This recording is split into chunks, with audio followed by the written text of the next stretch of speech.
ఉద్రిక్తతలు పెరుగుతున్నాయి. అమెరికా దాని మిత్ర దేశాలపై ఇరాన్ దాడులు చేస్తూనే ఉంది. అమెరికా చమురు ట్యాంకర్ను ఇరాన్ పేల్చేసింది. ఇరాక్లోని బాస్రా సమీపంలో ఒక ఆత్మాహుతి బోటుతో ఈ అటాక్ చేసింది. అమెరికాకు చెందిన సేఫ్ సి విష్ణు అనే ఒక వాహక నౌక, అలాగే గ్రీస్కు చెందిన జెఫిరోస్ ట్యాంకర్లపై దాడులు చేసింది. తీరంలో చమురు సేకరిస్తుండగానే ఈ దాడి జరిగింది.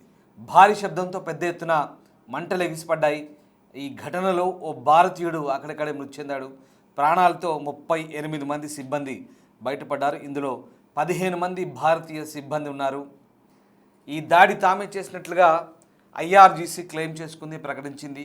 హర్మూజ్ స్ట్రైట్ అంటే హర్మూజ్ జలసంధిలో ఇరాన్ వరుస దాడులు చేస్తోంది. అమెరికా మిత్ర దేశాల జెండాలతో నౌకలు కనిపిస్తే బాంబులతో విరుచుకుపడుతుంది ఇరాన్.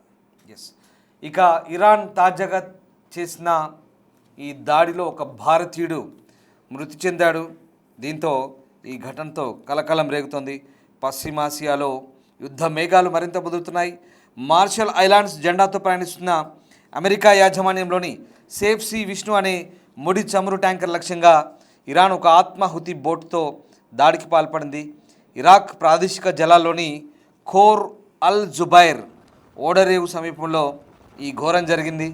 ఈ దాడిలో ఒక భారతీయ పౌరుడు ప్రాణాలు కోల్పోయినట్లుగా మన వార్తా ఏజెన్సీ పీటీఐ వెల్లడిస్తోంది.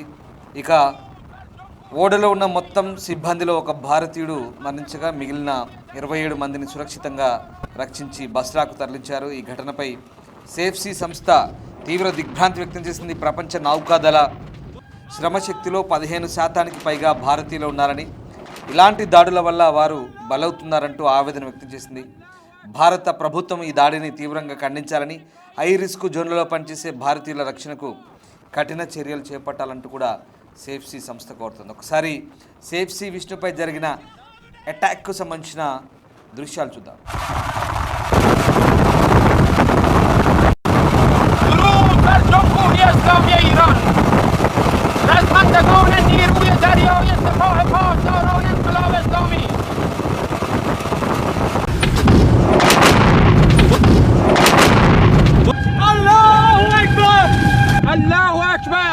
انهدام النفتکش امریکایی در محدوده شمال خلیج فارس.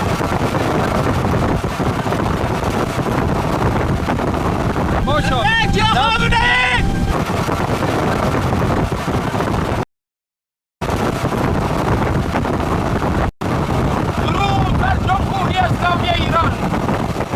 رزمندگان نیروی دریایی سپاه پاسداران انقلاب اسلامی.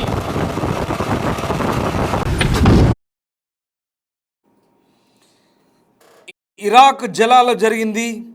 ఇరాన్ చేసిన ఒక ఆత్మాహుతి బోటు దాడితో సేఫ్ సి విష్ణు అనే ముడు చమురు ట్యాంకర్ ఖోర్ అల్ జుబైర్ ఓడరేవు సమీపంలో, ఇది ఇరాక్ ప్రాంతం, ఇది ఇరాక్ ప్రాదేశిక జలాలవి.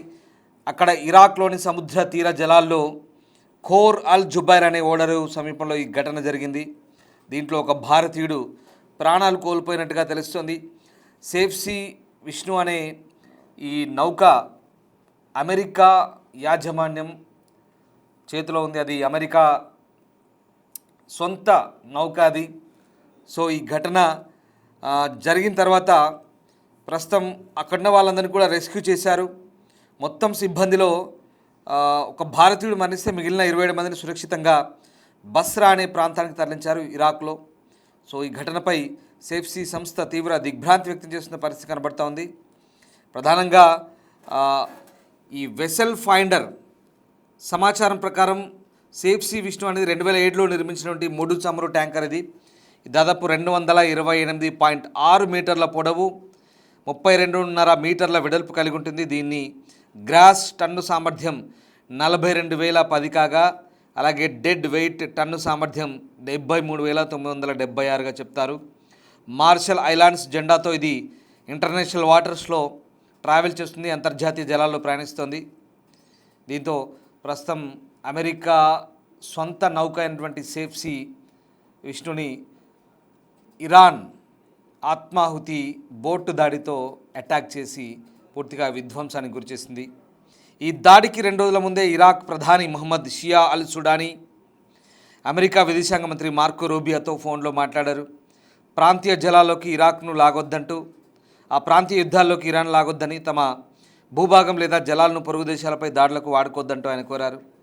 మరోవైపు ఇరాన్ అధ్యక్షుడు మసౌద్ పెజెష్కియాన్ మాట్లాడుతూ ఇరాక్, అమెరికా, ఇజ్రాయెల్ తమ డిమాండ్లను అంగీకరించి భవిష్యత్తులో దాడులు చేయబోమని అంతర్జాతీయ హామీ ఇస్తేనే యుద్ధం ఆగుతుందంటూ స్పష్టం చేస్తున్న పరిస్థితి.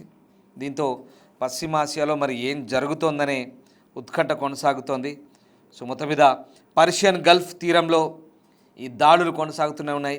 ఇరాక్ తీర సమీపంలోని ఈ ఘటన చోటు చేసుకుంది. దాడికి గురైన నౌకలను అమెరికాకు చెందిన సేఫ్ సీ విష్ణు, గ్రీస్కు చెందిన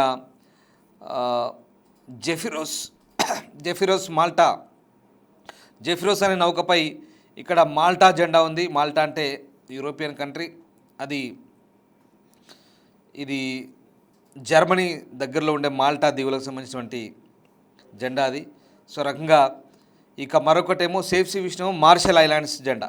వాస్తవానికి ఇక్కడ జెండాలు వేరే వేరే దేశాల జెండాలు పెట్టి రిజిస్ట్రేషన్ నంబర్లు మార్చుతూ తిరుగుతుంటారు ఇంటర్నేషనల్ వాటర్స్లో సరిగ్గా.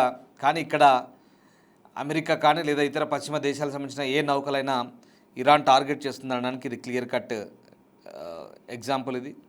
ఇక ఈ నౌకలు సముద్ర తీరంలో చమురు సేకరిస్తున్నగా పేలుడు జరిగింది. సో రకంగా భారీ పేలుడు సంభవించినట్టుగా మనకు అర్థమవుతుంది. పెద్ద ఎత్తున మంటలు చెలరేగాయి. సో 38 మంది ఈ 2 నౌకల్లో రెస్క్యూ చేశారు. ఒక వ్యక్తి ప్రాణాలు కోల్పోయాడు. ఆయన భారతీయులుగా చెప్తున్నారు. అతని పూర్తి వివరాలు ఇంకా తెలియాల్సి ఉంది. ఈ దాడి తమ పనేనంటూ ఐఆర్జీసీ క్లెయిమ్ చేసుకుంది ఇరాన్ నుంచి.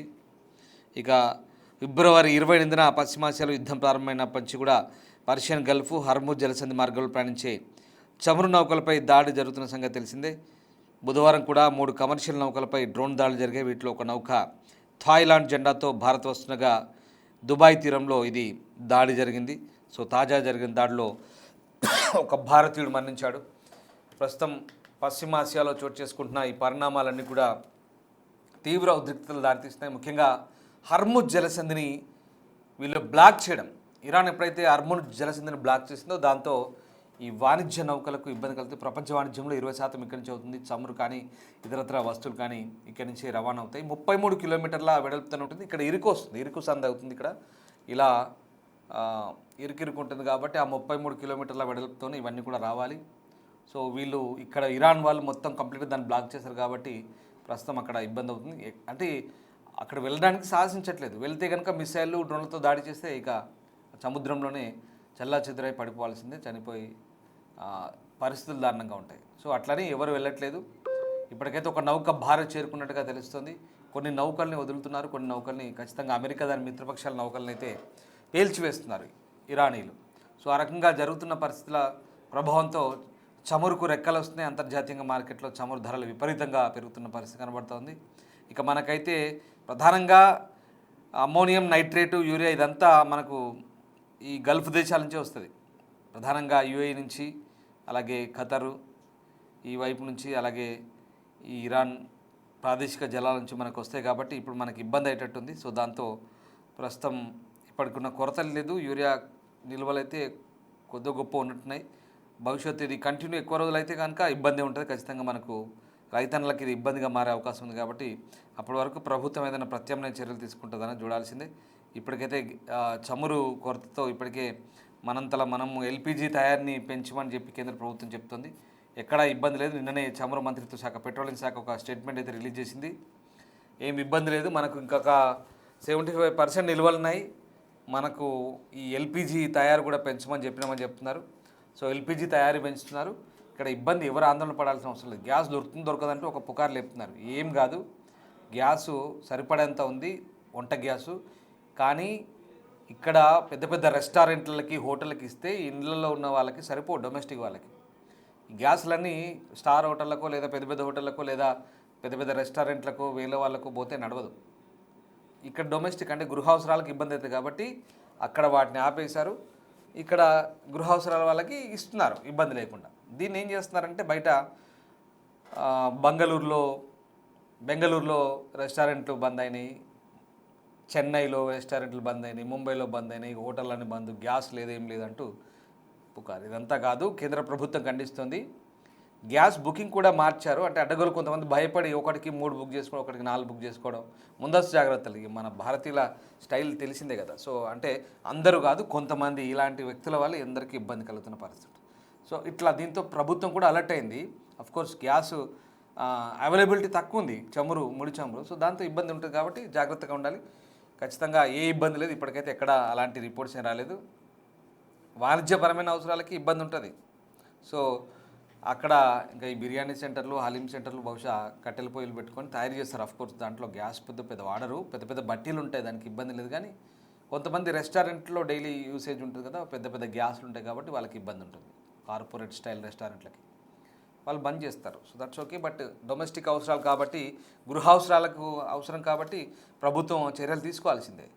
దాకా ఉత్తమ్ కుమార్ రెడ్డి మంత్రి గారు కూడా దానికి సంబంధించినటువంటి స్టేట్మెంట్ ఇచ్చినట్టుగా తెలుస్తుంది. నో వరీస్, బట్ ఓకే, ప్రభుత్వం అన్ని చర్యలు తీసుకుంటుంది. ప్రభుత్వం జనాల్ని సెక్యూర్ చేయడానికి, జనాలకు ఇబ్బంది వస్తే ప్రభుత్వం ఎల్లవెల్లా ముందుంటుంది. అందులో ఒక్కటి గమనించుకోండి, చివరిగా చెప్పేది ఏంటంటే, ప్రపంచ దేశాలన్నీ కూడా అంతర్గత కలహాలు లేదా అంతర్యుద్ధాలు లేదా ఇతర దేశాలతో యుద్ధాలు లేదా గందరగోళ పరిస్థితులు, దాడులు, ప్రతిదాడులు, యుద్ధాలు, మనం మిడిల్ ఈస్ట్ చూసినా లేదా రష్యా వైపు చూసినా లేదా ఆఫ్రికా వైపు చూసినా లేదంటే దక్షిణ అమెరికా వెనిజులా వైపు చూసినా, ఎక్కడ చూసినా ఉంది.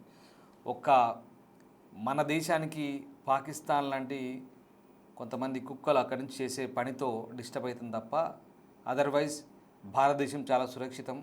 మన వాళ్ళు ఎక్కడ పోయినా ప్రూవ్ చేసుకుంటారు. మన వాళ్ళు ఆయా దేశాలని బాగు చేసే పని చేస్తారు, వాళ్ళ ఆర్థిక స్థితిని పెంచుతారు. భారతీయులు ఎక్కడ పోయినా సగర్వంగా తలెత్తుకునేలా చేస్తారు భారతీయులు. అందుకే భారతీయులు అంటే అందరికీ ఇష్టం. అన్నిటికీ మించి మన దేశం చాలా సేఫ్ అనే విషయం ఇక్కడ చాలామంది చెప్తుంటే ఇప్పుడు చాలా గర్వంగా అనిపిస్తుంది. Thank you.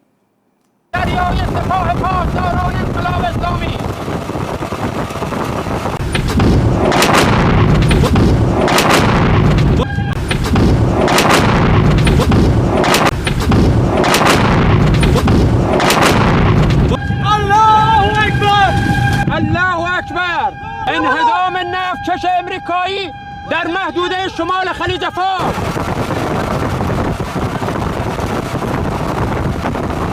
ما شاء الله